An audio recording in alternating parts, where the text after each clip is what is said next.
So yun nga po, no, nabanggit ko kanina na talagang napakabilis ng panahon. No? At dito po sa atin, no, dito sa atin, sa Pilipinas, no, napakaaga po natin sinisimulan yung celebration or yung paggunita sa Kapaskuhan. Di ba? September pa lang nga po, di ba? Andiyan na, maririnig na po natin ng mga different Christmas songs, di ba? Karamihan nga po dito sa mga Christmas song na ito, it reminds us, no, that season is supposed to be happy. Tama po ba? Di ba? Na ang Pasko ay dapat maging masaya. Kadalasan natin naririnig sa mga malls, di ba po, na have a holly jolly Christmas. Yun! Tapos na po. Di ba? Naririnig natin, it's the most wonderful time of the year. Ayan, di ba? Lagi po natin ganun naririnig natin. So, kailangan nga ba tayo maging masaya? Amen? At marami pa nga pong iba't ibang kanta, di ba? Sinasabi na ang Pasko ay isang masayang panahon. Walang problema, a worry-free season, di ba po? Pero ang tanong, kapatid, ito ang tanong, yan nga po ba ang nararanasan mo ngayong kapanahunan ng Pasko? Masaya ka ba itong darating na Pasko? O malungkot ka? Marami yung iba masasabi nila, yes, brother, I'm happy this coming Christmas. Pero meron din naman siguro, no, maaari, probably 50-50. Di ba? Maaring meron sa atin dito na may pinagdadaan ng personal problem na pumipigil sa kanila na maging masaya this coming season na ay pumipiyok po. Nagbibinata pa lang po ako. Pasensya na po. Maaring meron din naman po nakakaranas ng sunod-sunod at kabi-kabilang pagsubok na dinaanan tong buong taon na to. Kaya parang sa kanila, parang hirap magsaya this coming season, no? This coming Christmas. Meron din naman po, no, sa kasalukuyan, may mga problems sa health, sa kalusugan nila. Kaya feeling nila, parang ang hirap magkaroon ng holly jolly Christmas. At para sa kanila, definitely, it's not a wonderful time. Tama po? Meron din naman po, no, dahil sa sobrang kabisihan sa kung ano-anong mga bagay, no, kaya hindi nila masyadong pinapansin tong Kapaskuhan, no. Meron din siguro ilang tao na for no reason, talagang hindi sila nag-i-enjoy pa Christmas. Hindi ko po alam kung bakit. Sa iba ay maaari ding malungkot nga po dahil sa iba't ibang kadahilanan po, di ba po? May pagkakataon din naman na ibang tao ay nakakaranas ng disappointment, di ba? Tuwing Pasko. Dahil masyado silang nasasabik, masyado silang excited, no, sa mga inaasahan nilang matatanggap this Christmas, di ba? Pero hindi nangyayari. So, nadidisappoint sila. Kaya naman nakakaranas ng pagkabigo o pagkadismaya. Pag darating ang Pasko, parang okay lang yan, normal lang yan, di ba? Kasi yung inaasahan nilang regalo, hindi nila na-receive, di ba? Yung inaasahang bonus, kalahati lang na-receive, di ba? Yung inaasam-asam na oo, yan, sa mga nagliligawan. Next ano na lang, Valentine's Day na lang. So yun nangyayari, no? So yung yung ibang tao po kasi, pag hindi nila na-receive, yung mga ine-expect nila during this Christmas, parang nadidisappoint sila, di ba? Nadidismaya sila. Kasi nga po, hindi naman talaga nila alam ang tunay na dahilan kung bakit natin dapat ipinagsasaya ang Pasko. This Christmas, di ba? Yun nga po kasi yung problem sa ibang tao, no? Na hindi nila alam kung ano nga po ba ang spirit of Christmas. Kung bakit natin pinagdiriwang to, bakit po natin ginugunita ang Kapaskuhan. Katulad nga doon sa message po shinare ni Pastora Kat, no? Last week, di ba po? Sino po bang nandito nun? Ayan, di ba? Sinasabi rito, kanino po ba tayo dapat magbigay ng ating pag-asa? Kanino po ba tayo magbibigay ng hope? Kanino natin kukunin to? Hindi sa material na bagay, di ba? Hindi po sa kayamanan natin, hindi po sa tao o sa estado ng buhay mo, kundi kay God. Di ba? Umasa tayo sa kanyang kakayahan at kapangyarihan. Siya ang ating tunay na pag-asa. He is our sure hope. Amen? Kaya naman po, itong Kapaskuhan, dapat din po nating malaman ang tunay na kadahilanan kung bakit po ba tayo magsaya. Ano po ba ang tunay na meaning of Christmas, di ba? Ganon din po ba sa ating pag-asa? Celebrate natin ang Christmas dahil sa mga regalo na tatanggap natin, sa bonus, di ba? Ang problem po kasi nakasanayan sa karamihan, tuwing darating ang Pasko, kasunod nun, regalo. Di ba po? At special adobo. Tama po ba? Di ba? ang nasa isip kasi ng karamihan ng Christmas is a season of gift giving. Yan, marami siguro kayo naririnig niyan, di ba? At ito din po daw yung season of food feasting. Yan, piyesta. Instead of fasting, feasting. Yan, pag Pasko, di ba? Pagkakataong kumain, kumain ng sobra-sobra ng mga iba't ibang masasarap, ibang special putahe ba yun? Di ba? Iba-ibang food menu. Off-season ng diet. Off-season muna ang diet at fasting, di ba? Sa January na lang i-resume. Yan. Kaya this morning po, ang ating pong pag-uusapan ay kung ano nga po ba dapat ang ating sineselebrate this Christmas season. Sino po ba? Andiyan po. Sino po? Si Jesus. Bakit po ba tayo nagsasaya? Ano po ba ang best gift na dapat nating ibigay at matanggap? Ang Christmas po, it's about love. Amen? Basahin niyo po. Yan. Basahin po natin ang ating passage for today from the book of 1 John chapter 4, verse 7 to 10. Dear friends, let us continue to love one another, for love comes from God.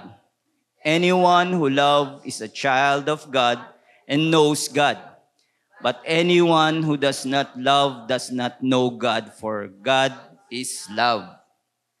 God showed how much He loved us by sending His one and only Son into the world so that we might have eternal life through Him. This is real love, not that we love God, but that He loved us and sent His Son as a sacrifice to take away our sins. Yan. So wag po na kayo po. Basahin po natin sa Tagalog. Yan. Mga minamahal, mag-ibigan tayo dahil ang pag-ibig ay mula sa Diyos. Ang umiibig sa kanyang kapwa ay anak ng Diyos at kumikilala sa Diyos. Ang sinumang hindi umiibig sa kanyang kapwa ay hindi kumikilala sa Diyos dahil ang Diyos ay pag-ibig. Ipinakita ng Diyos ang kanyang pag-ibig sa atin nang isinugo niya ang kanyang kaisa-isang anak dito sa mundo, upang sa pamamagitan niya ay magkaroon tayo ng buhay na walang hanggan. Ito ang tunay na pag-ibig. Hindi tayo ang umibig sa Diyos, kundi siya ang umibig sa atin. At isinugo niya ang kanyang anak upang akuin ang ating mga kasalanan para sa kapatawaran natin. Yan, sabi nga natin, ang Christmas ay isang napakagandang pangyayari sa ating buhay, para sa sanlibutan. Ito po ay tunay na naganap. Hindi lang po ito isang story kagagawa. Ito po ay naganap talaga. Ito po ay story para sa ating lahat.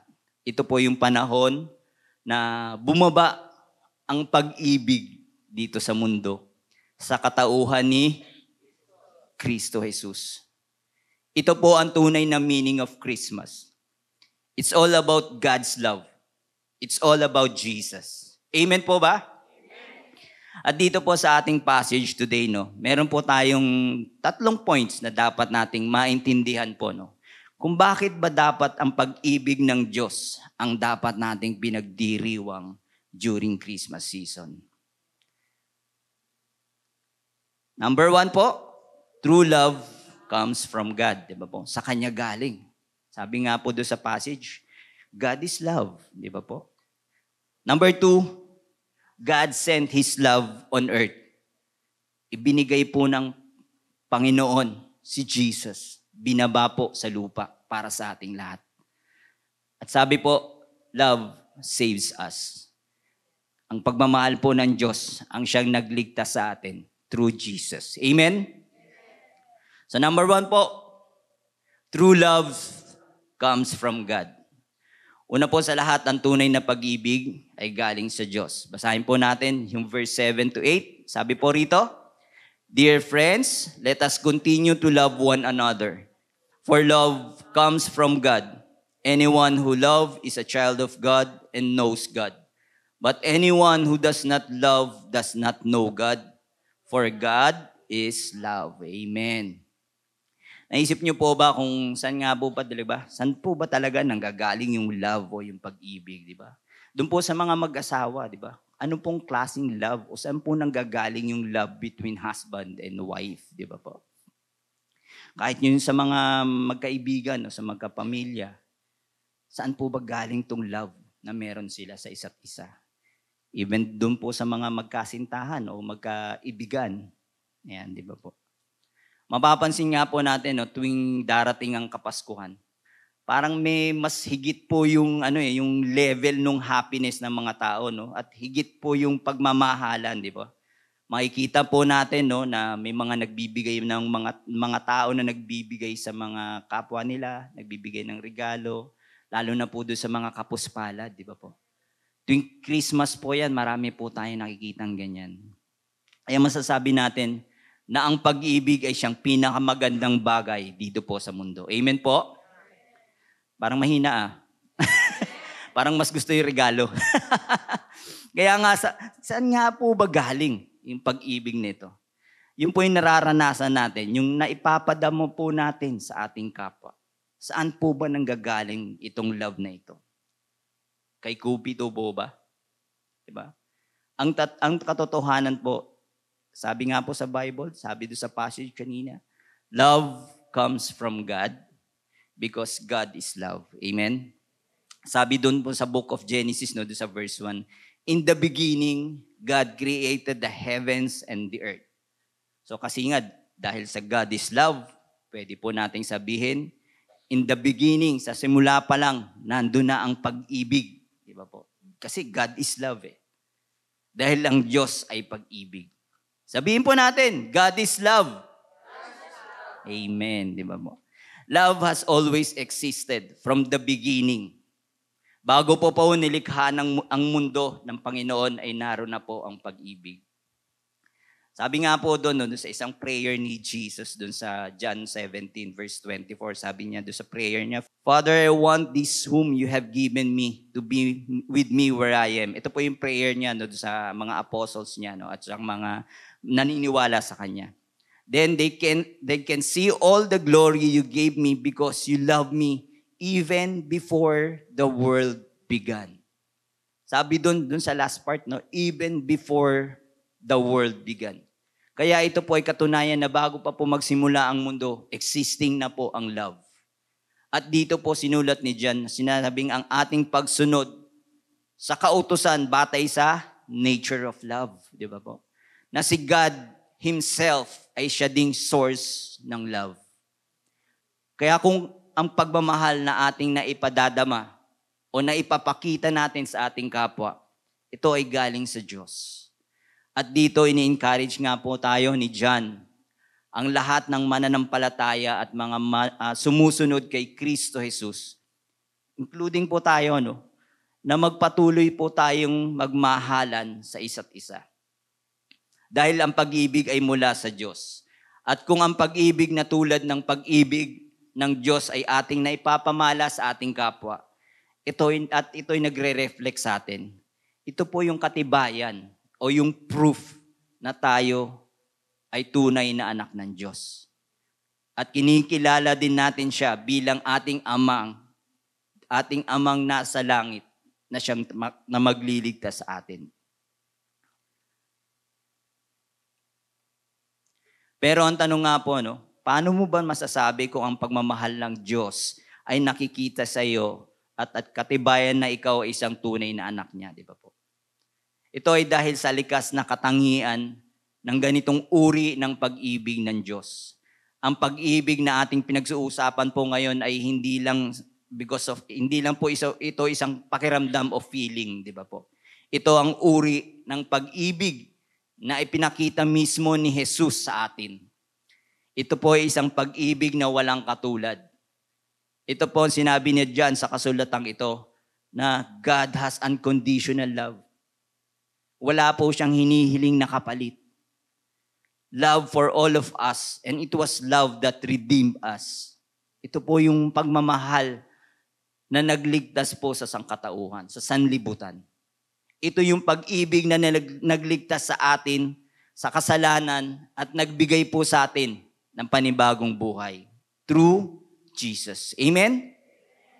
Kaya kung ganitong uri ng pagmamahal po, yung nakikita sa atin, at yung po yung pinadadama natin sa isa't isa, sa ating kapwa, isang self-sacrificing love. Kahit sa mga taong galit sa'yo, na ipamamalas mo pa rin ng pagmamahal. Then it proved na ang pagmamahal na meron ka ay buhat sa ating Diyos Ama. At ang sabi naman sa verse 8, wala pala. But anyone who does not love does not know God. Iyon. Medyo dyan po tayo mako-convict, di ba po? Mabigat na salita po ito. Kung hindi ka daw magmamahal, hindi mo kilala ang Diyos. Meron po ba ritong hindi nagmamahal? Ay wala. Lahat po tayo nagmamahal. Amen. Very good. So bro, paano yung kapitbahay ko na nag-e-enjoy na gawan ako ng chismis? Kailangan ko ba siyang mahalin?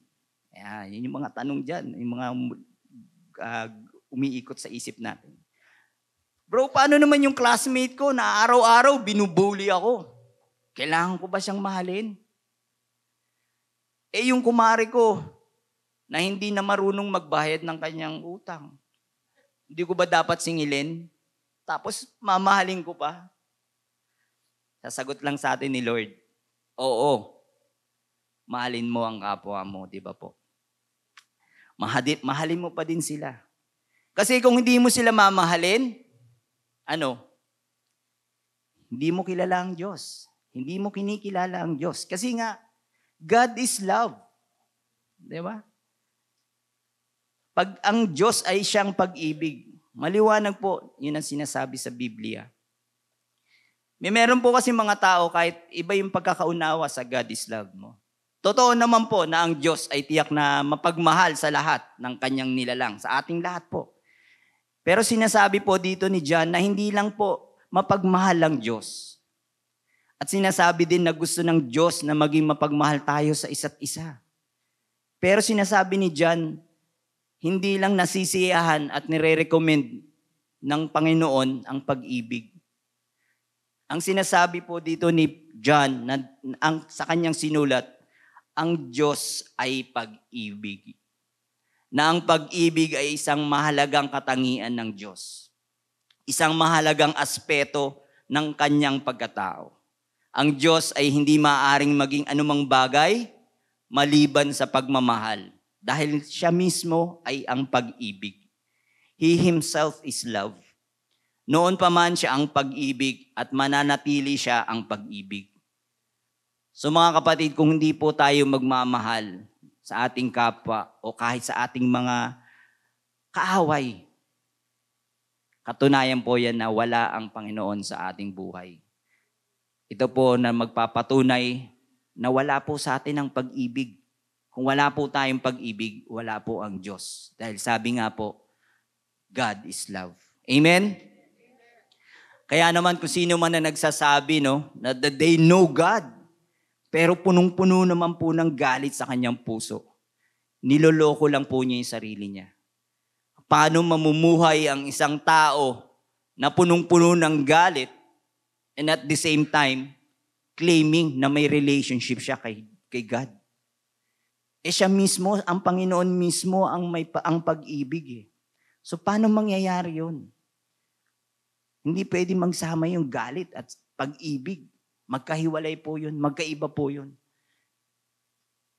Kaya yun ang kautusan ng Diyos, that we should love others even our enemies. The Bible say, but anyone who does not love does not know God, because God is love. Amen? A definition of love must always include God's being. And a definition of God's being must always include love.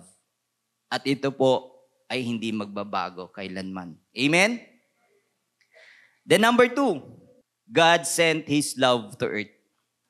Ang tunay na pag-ibig nga po ay galing sa Diyos, kaya't pinadala ng Diyos ang kanyang pag-ibig dito sa mundo.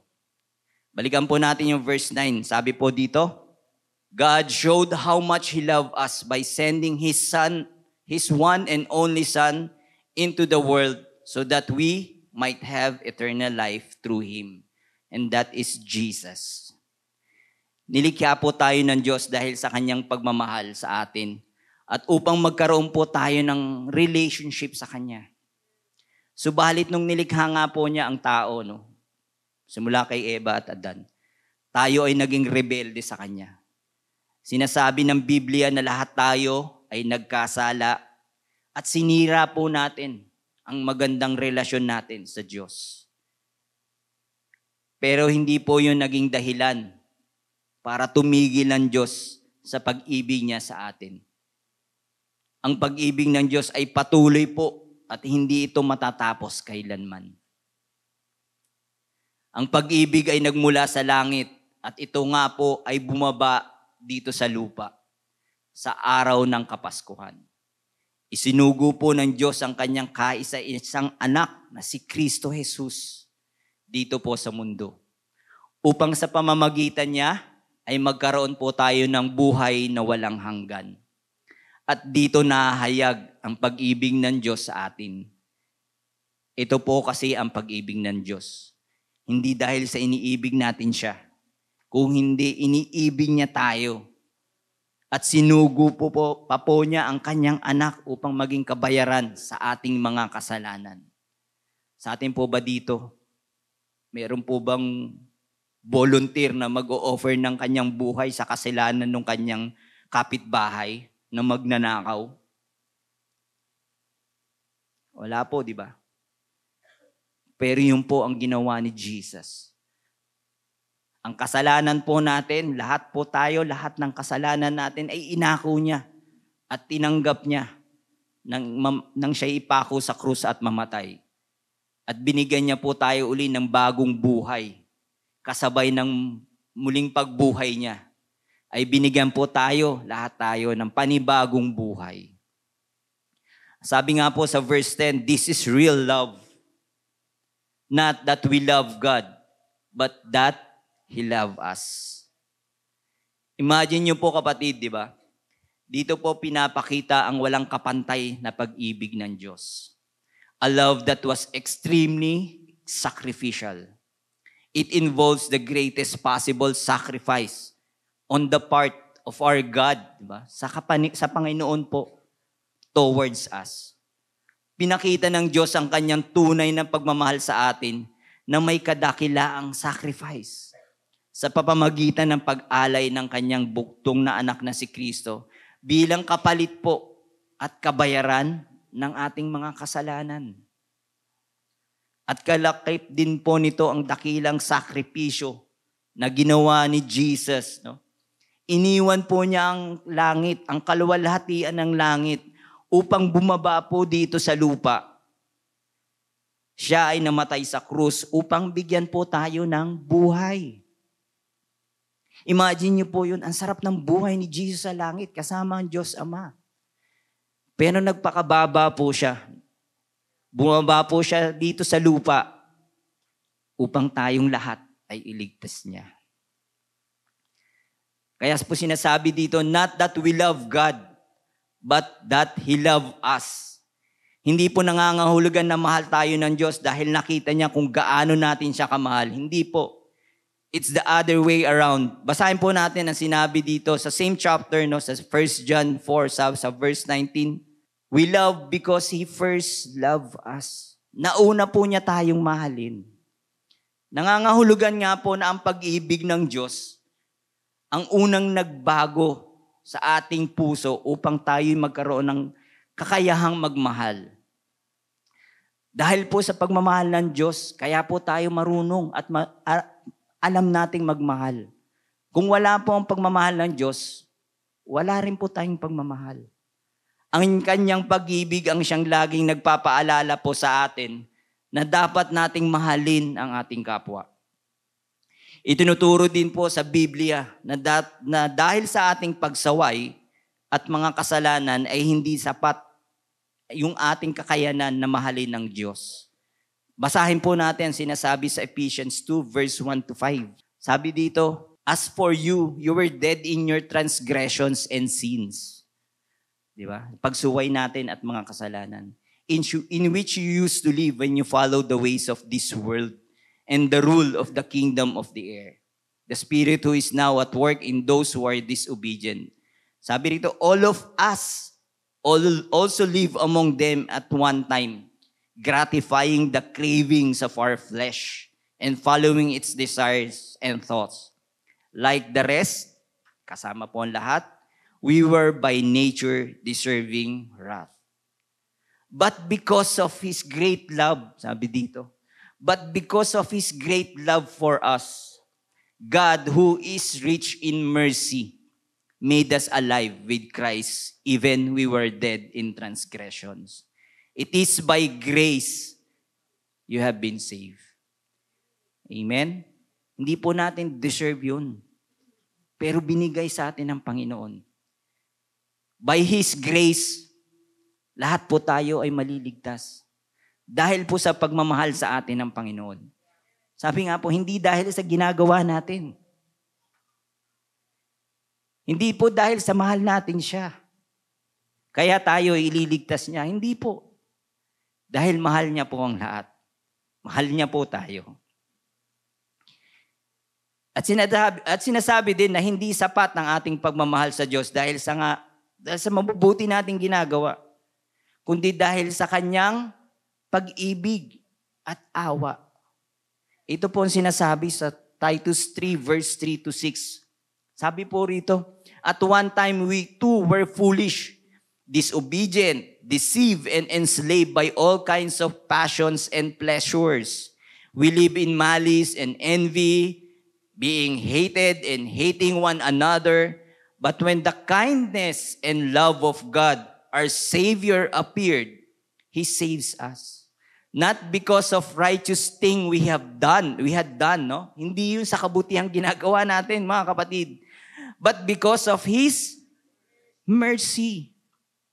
He saved us through the washing of our rebirth and renewal by the Holy Spirit, whom He poured out generously through Jesus Christ, our Savior. At ang sabi pa, ang pag-ibig ng Diyos ay kanyang binigay sa atin kahit we don't deserve it. Sabi po sa Romans 5 verse 8, but God demonstrate His own love for us in this. While we were still sinners, Christ died for us. Amen? Kaya kapatid, ito pong kapanahunan ng Kapaskuhan. Ito po ay nararapat nating ipagsaya at ipagdiwang. Pero po hindi dahil sa mga material na bagay. Ipagsaya po natin at ipagdiwang po natin ang pag-ibig ng Diyos na binigay sa atin dito sa lupa. Sa pamamagitan ni Jesus. Yan po ang spirit of Christmas. Christmas is about love and is about Jesus. Amen? Then number 3, love saves us. Ayan. The first point is true love comes from God. And second is God sent His love to earth. And finally, God love saves us. Sabi po dun sa 1 John 4 verse 10, this is real love, not that we love God, but that He loved us and sent His Son as a sacrifice to take away our sins. Mahal na mahal po tayo ng Diyos, kapatid, na hindi lang niya pinadala ang kanyang bugtong na anak na si Kristo dito sa lupa. Bagkus, pinadala niya ang kanyang anak sa krus sa Kalbaryo.